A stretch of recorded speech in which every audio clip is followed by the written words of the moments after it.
revanche, le Racing a été battu dans un match contre Agen que je qualifierais d'historique. Historique parce que pour un match de poule de 10, on a rempli le stade. Alors comme ce match n'était pas comme les autres, comme il s'agissait donc d'un match historique, c'est un historien que j'ai confié le commentaire. C'est à vous. Allons-y. Bonsoir. En ce jour historique, 18 octobre 1986, les Parisiens, invaincus dans la première partie du championnat français, viennent relever le défi de l'attaque dans un des derniers bastions, celui d'Agen. Les jeunes loups de Paris ne sont pas des rugbyman comme les autres, ce sont des hérétiques. Ils jouent avec des caleçons, ils se mettent des murs sous les yeux. C'est absolument fou. Mais à la première partie du championnat, ils sont invaincus. C'est hallucinant. Dès la première minute, les deux équipes montrent qu'elles veulent attaquer. Mais la pluie battante fait que le ballon est devenu un vrai savon de Marseille et personne ne peut s'en saisir. Alors on donne des coups de pied, on essaie de la ramasser, mais non, rien n'est fait. Rien n'est fait, sauf Berbizier qui va s'en saisir et prendre sa chance par le côté fermé.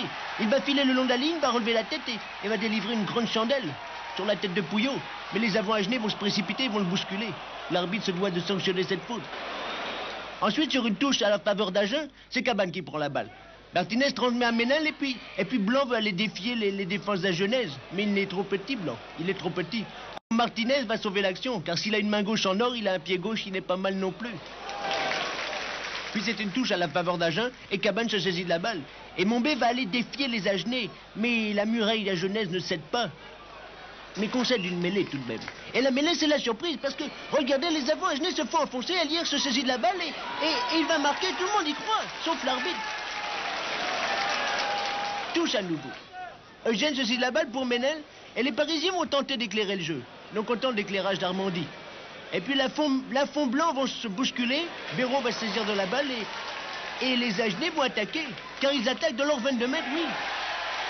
Celle-là va se faire plaquer durement, mais l'ailier décalé, mais rate son coup de pied. Les deux défenses se neutralisent. À la mi-temps, c'est la surprise. Les Parisiens ont tenu leur promesse. Ils sont venus manger le confit dans l'assiette des Agenais. Oui, ils mènent 6-3 à ce moment de la partie. Tous les spectateurs, venus nombreux, venus en masse, cessent de les invectiver. On n'entend plus les parigots tête de veau, parisiens tête de chien. Le public se doit d'encourager son équipe à ce moment-là qui n'est pas à la dérive, non. Non, mais elle a du mal. Alors au Racing, on va faire donner son point fort, on va faire jouer ses jokers. On va faire entrer en action le showbiz avec Cabane, Martinez, Ménel, les 3 nouveaux membres, puis Rousset, Blanc, Pouillot, le petit dernier, Lafont, qui passe à Rousset, mais c'est dur de passer les Agenais. Alors eux, les Agenais, vont faire varier, et ils vont faire jouer leur point fort. Une touche rapidement, jouer avec Delage, petit coup de pied par-dessus, légère tapette pour Sella, Motte, et c'est laissé. Ravaillac va aller pointer en terre promise. Le coup de poignard dans le dos des Parisiens. 15-6 à ce moment de la partie. C'en est fini d'échanger des Parisiens. Et même si sur la fin, les Agenais vont continuer à attaquer, vont planter un nouvel essai, le voici cet essai. Encore une fois, la lucidité de Berbizier va faire la loi.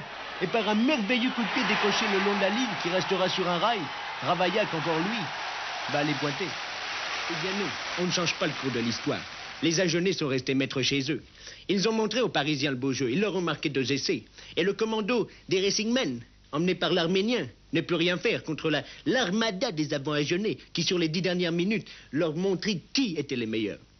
À ce moment-là, on peut se demander si l'histoire va s'arrêter. Eh bien non, il y aura 2 épisodes à cette histoire, puisque les Agenais devront prendre le train pour monter à Paris. Et là, ce sera une autre paire de manches.